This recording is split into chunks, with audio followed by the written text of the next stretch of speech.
The sun was melting into the hills of Tembea Valley, turning everything golden and warm. All the animals were settling down for the evening, except for Boma the elephant, who was feeling very, very proud of himself. Earlier that day, Boma had discovered something wonderful. He could splash. Not just a little splash. A magnificent, enormous, trunk-swinging, water-flying, everyone-gets-soaked kind of splash. And it made him laugh every single time. Splash. He swung his trunk at the watering hole. The guinea fowls scattered, soaking wet and very annoyed. Boma! They squawked. But Boma just laughed his big rumbling laugh and trotted away. He splashed the zebras. He splashed the meerkats. He even splashed old Grandfather Tortoise, who had to dry his shell in the last of the afternoon sun, grumbling the whole time. Then Boma saw his best friend, Zara the giraffe, standing quietly by the acacia tree, her beautiful golden coat glowing in the evening light.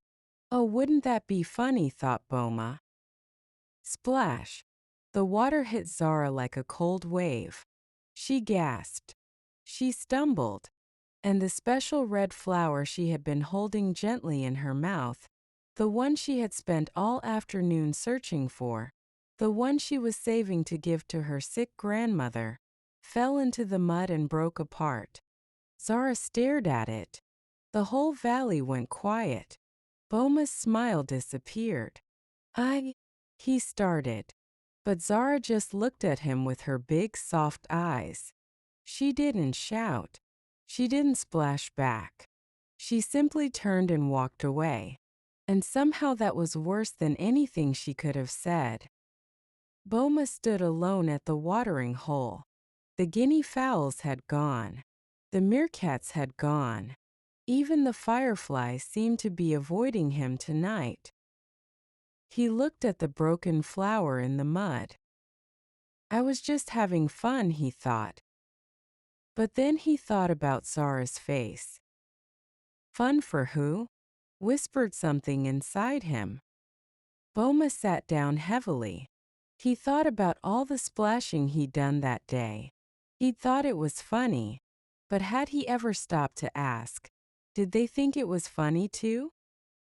The answer was sitting in the mud right in front of him. No, they did not.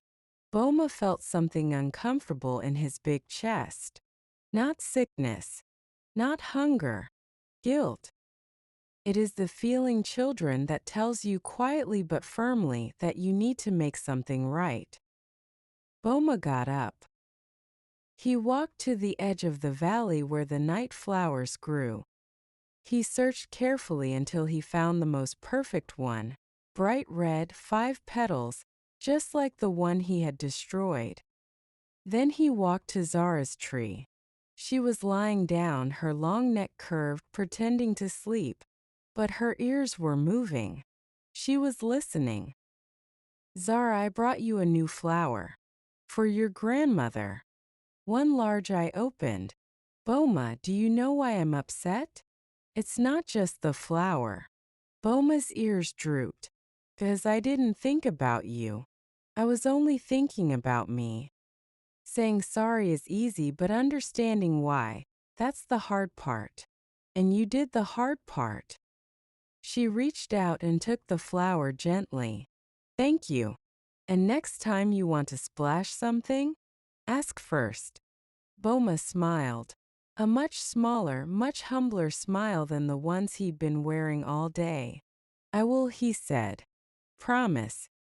He lay down near the tree, close enough that they could still hear each other breathe. The moon rose slowly above Tembea. The fireflies came out, blinking like tiny stars.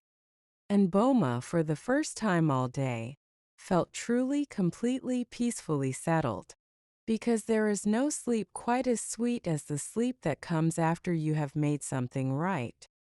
Good night, Boma. Good night, Zara. Good night, little one, wherever you are. Tonight's lesson. A real sorry isn't just 2 words. It's understanding what you did and trying to fix it. That's what makes it count. If this story made your little one smile, please subscribe. We have a new animal friend waiting to meet you every night. Sweet dreams until next time.